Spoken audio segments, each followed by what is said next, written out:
JLU international festival of media में आप सभी का स्वागत है। मेरा नाम है संचित श्रीवास्तव। आज के दौर में कहा जाता है कि 10 मिनट में ग्रोसरी और 1 मिनट में खबर, ये एक नया ट्रेंड है। जो लोग कहते हैं कि 10 मिनट कल्चर यानी ब्लिंकिट जैसी ऐप्स का जो एक नया ट्रेंड उभरा है। दूसरा, खबरों में रील कल्चर। इन मुद्दों के बारे में जानने के लिए आज हमारे साथ हैं MP तक की एंकर एंड प्रोड्यूसर मिस आकांक्षा जी। तो आकांक्षा जी, आपका पहले तो मैं स्वागत करता हूँ लेक सिटी लाइव में। बहुत बहुत धन्यवाद हमसे बात करने के लिए। आपसे मैं पहले ये जानना चाहता हूँ कि जो ये एक क्विक कंटेंट का एक ट्रेंड जो हम देख रहे हैं कि जो आज सोशल मीडिया या फिर इंस्टाग्राम में बढ़ रहा है, तो मैं समझना चाहूँगा कि कंटेंट क्रिएटर्स और जर्नलिस्ट के बीच की जो एक लाइन थी वो अब एक तरह से ब्लर हो रही है। ब्लर दिखने लगी है, ब्लर हो नहीं रही है, ये मेरा मानना है। बिकॉज कंटेंट क्रिएटर्स जो हैं वो एक खबर को लेके उसके बारे में 30 सेकंड्स में, या अब जो इंस्टाग्राम पे रील अब 3 मिनट की भी हो गई है, तो उसमें वो उस जो उन्होंने पढ़ा है या उन्होंने जो सुना होगा उसको वो एज अ स्टोरी बता सकते हैं। They can be story teller but they can not be journalist. Okay, journalist का काम होता है कि अगर कोई भी एक इनपुट आता है, कोई खबर, वीडियो या कोई भी चीज़ अगर इन्फॉर्मेशन आती है तो उसके बारे में वो उसकी जांच पड़ताल करते हैं, दोनों पक्षों को जानते हैं और फिर उसके हिसाब से निष्पक्ष रूप से उस खबर को एज इन प्रिंट फॉर्मेट और इन वीडियो फॉर्मेट वो उसको प्रोड्यूस करते हैं। तो क्योंकि जो इंटरनेट का यूज़र है वो बढ़ गया है और क्रिएटर्स बहुत सारे हो गए हैं, इस वजह से हमें ऐसा लगता है कि वो जो लाइन है कंटेंट क्रिएटर्स और जर्नलिस्ट के बीच की ब्लर हो गई है, पर वो लाइन ब्लर नहीं है, वो इंटैक्ट लाइन है और थोड़ा हमें चश्मा साफ करके बस देखने की मुझे लगता है ज़रूरत है। और एक दूसरा जो मैं सवाल आपसे पूछना चाहूँगा वो ये था कि एक रिपोर्ट थी जो मैं ऐसे गो थ्रू कर रहा था, उसमें आया कि फेसबुक, एक्स जैसे जो प्लेटफॉर्म्स हैं, यहाँ पर जो कंज्यूमर्स हैं, न्यूज़ कंज्यूमर्स, रीडर्स या ऑडियंस जो भी हम कहें उनको, वो सबसे ज़्यादा कंटेंट कंज्यूम कर रहे हैं। तो कहीं ना कहीं अब हम ऐसा भी कह सकते हैं कि जो सोशल मीडिया साइट्स हैं ये भी एक तरह से मीडिया ऑर्गेनाइजेशंस की तरह अब एक्ट कर रही हैं। मतलब ये भी क्या कोई एक तरह से आप इसको ट्रेंड के रूप में देखते हैं कि भी हो रहा है? हाँ, बिल्कुल, ये कहना गलत नहीं होगा कि चाहे वो मेटा हो या x, Meta Facebook and x जो पहले ट्विटर हुआ करता था, वो दोनों ही जो हैं वो एज अ मीडिया प्लेटफॉर्म काम कर रहे हैं। किसी को भी अगर जल्दी से अपनी बात पहुंचानी हो तो उसको बस पोस्ट करना है, बिकॉज इन दोनों साइट्स पे कंज्यूमर्स के नंबर्स काफ़ी ज़्यादा हैं, इसलिए तो लेकिन यहाँ और देखिए दोनों ने अपने आप में बदलाव भी किया है कि पहले अगर आप एक्स की बात करें तो आप 30-40 वर्ड्स लिख सकते थे, उससे ज़्यादा नहीं लिख सकते थे, but now they have got the long form things and etcetera things.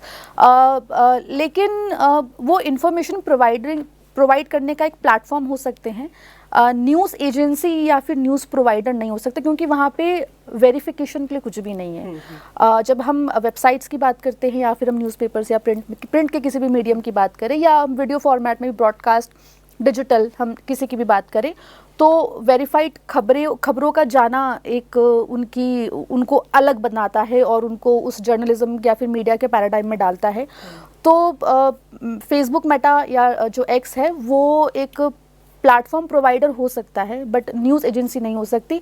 लेकिन हाँ, एज अ जर्नलिस्ट इनका इस्तेमाल तो बिल्कुल हम कर सकते हैं, और कोई भी चीज़ अगर दुनिया में आती है तो उसके प्रो कॉन दोनों लेकर आती है, तो मुझे लगता है कि उसका इस्तेमाल हमें ब्राइटर साइड पे ज़्यादा करना चाहिए। अच्छा, मैं आपसे आखिरी के 2 सवाल पूछना चाहूँगा। जर्नलिस्ट पर्सपेक्टिव से तो मैंने सवाल पूछे आपसे, थोड़ा स्टूडेंट्स के पर्सपेक्टिव से भी जानना चाहूँगा।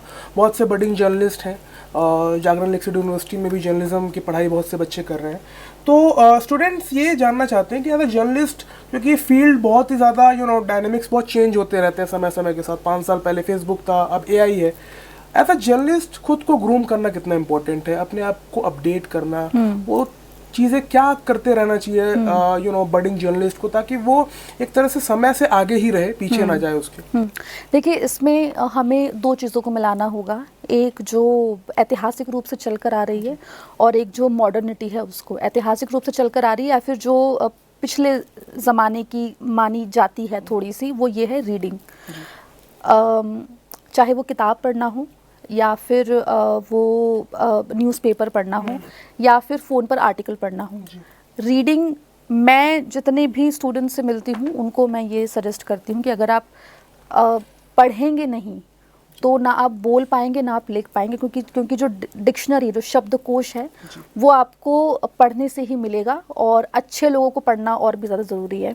वो भी आपको बाइफरगेट करना पड़ेगा कि कौन अच्छा है कौन बुरा है। और सिर्फ आपको हैवी लिटरेचर या इस तरीके की चीज़ें पढ़ने की ज़रूरत नहीं है। आप अपने शब्दकोश को बढ़ाने के लिए आप जो है पोइट्रीज़ भी पढ़ सकते हैं। कई हमारे पुराने ऐसे जर्नलिस्ट हुए हैं जो बहुत ही अच्छी उर्दू की शायरी के साथ अपने न्यूज़ बुलेटिन्स की शुरुआत करते थे, या फिर अगर आप आजकल आर्टिकल्स में देखेंगे तो ऐसी कोई पंच लाइन जो है वो आपको मिर्ज़ा गालिब के शेर या फिर किसी और के शेर से मिल सकती है। तो एक वो रीडिंग वाला फैक्टर को ध्यान में रखना बहुत इंपॉर्टेंट है। अब हम आते हैं मॉडर्न पार्ट पर। तो सारे टूल्स, चाहे वो एआई हो या कोई भी चीज़ हो, उन टूल्स का आपको नॉलेज होना चाहिए। बडिंग जर्नलिस्ट जेनजी तो मुझे लगता है कि बहुत टेक्नोलॉजी फ्रेंडली है, उनके बाद की भी जो जनरेशन्स है वो बहुत टेक फ्रेंडली है। तो हम मिलेनियल से थोड़ी सी दिक्कत हुई थी, बट हम लोगों ने भी फाइट कर लिया। लेकिन हाँ, टेक्नोलॉजी से आप जितना फ्रेंडली होंगे, आप जितने ज़्यादा चीज़ें जानते होंगे, लिखने से लेकर प्रोडक्शन हो गया, कैमरा हैंडलिंग हो गई, एडिटिंग हो गई, सारे सॉफ्टवेयर्स हो गए, जो क्योंकि आजकल तो ये सॉफ्टवेयर आ गए हैं कि आप 4 पिक्चर्स डालिए और वो आपको वीडियो क्रिएट करके दे देते हैं। तो ये आपको मार्केट में आपको एक बेस्ट एक वो देगा, और आपकी बार्गेनिंग कैपेसिटी भी बढ़ेगी, और किताबें जो हैं वो आपको ज्ञान देंगी। तो आप एक फुल पैकेज के साथ आप जो है कल को कहीं पर भी नौकरी मांगने या करने के लिए आप जा सकते हैं। तो दोनों चीज़ों का होना बहुत इम्पोर्टेंट है। जी, आखिरी सवाल मैं आपसे ये जानना चाहूँगा कि एज अ जर्नलिस्ट, जब भी कोई एस्पायर करता है जर्नलिस्ट बनने का, तो उसके मन में कोई चेहरा रहता है जिसको देख के वो जर्नलिज्म में आता है कि यार मुझे इसकी तरह बनना है या इसकी तरह बनना है। बट जब वो मीडिया कल्चर में या ऑर्गेनाइजेशंस में काम करता है तो वो पहचान कहीं ना कहीं एक तरह से नहीं मिल पाती है, क्योंकि बहुत बड़ी फील्ड है और उसमें से हज़ारों में कोई एक जो है बड़ा नाम बन पाता है। तो जो ये एस्पिरेशन रखते हैं जो लोग, अपनी खुद की एक पहचान बनाना मीडिया में, अपनी संस्थान से इतर अपनी एक ब्रांड वैल्यू क्रिएट करना, वो कितना इम्पोर्टेंट है? देखिए, मतलब ये तो पर्सनल एस्पिरेशन है और ये मेरे हिसाब से इम्पॉर्टेंट भी है। अगर मैं भी फील्ड पे काम कर रही हूँ तो मैं ये उम्मीद करूँगी कि लोग मुझे जानें और मेरे काम को जानें, मुझसे ज़्यादा मेरे काम को जानें। और अगर कोई, मुझे लगता है कि सभी उसी तरीके की सोच के साथ ही आगे बढ़ते हैं, और उसको पाने के लिए आपको अच्छा काम करना पड़ेगा। ओके, उसके अलावा कोई शॉर्टकट नहीं है। आप हो सकता है कि आप कोई एक खबर करके आप शायद वायरल हो जाएं, लेकिन वायरल चीज़ों की जो लाइफ लाइन होती है वो बहुत छोटी होती है। वो मे बी 1 महीना 1 साल याद रहेगा, उसके आगे आप भूल जाएंगे लोग। तो वायरल होने से ज़्यादा अगर आप लॉन्ग रन में अच्छी खबरें ढूंढने, निकालने, करने के ऊपर ध्यान देते हैं, तो मुझे लगता है कि आप जो एस्पायर कर रहे हैं to be known in the field of media, be it your face और योर वर्क, तो ये जो है मुझे लगता है आप पा सकते हैं। और एक और चीज़ जो बहुत इंपॉर्टेंट है वो है इंडिविजुअलिटी। अगर आपका कोई भी फेवरेट न्यूज़ एंकर है, ग्राउंड रिपोर्टर है या कोई भी है, तो आप उन्हें कॉपी बिल्कुल ना करें। ओके, अगर आप कॉपी करेंगे तो आप खो जाएंगे।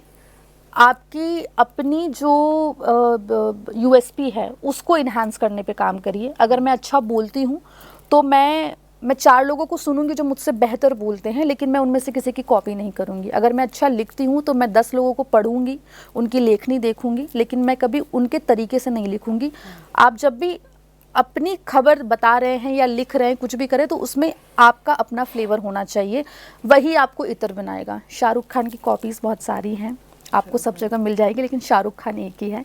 सो goes with the media personalities and all. तो आप सीखिए सभी से, जितने भी आपके रोल मॉडल्स हैं, जिनको भी आप बहुत अच्छा पत्रकार मानते हैं, उनसे सीखिए, उनके सारे गुण आप अपने अंदर लाइए, लेकिन कॉपी के तौर पे कभी उसे आप ना करें। तो इंडिविजुअलिटी जो है मुझे लगता है कि आपको सबसे अलग बनाती है और आपकी लॉन्ग रन में एक पहचान जो है वो क्रिएट करती है।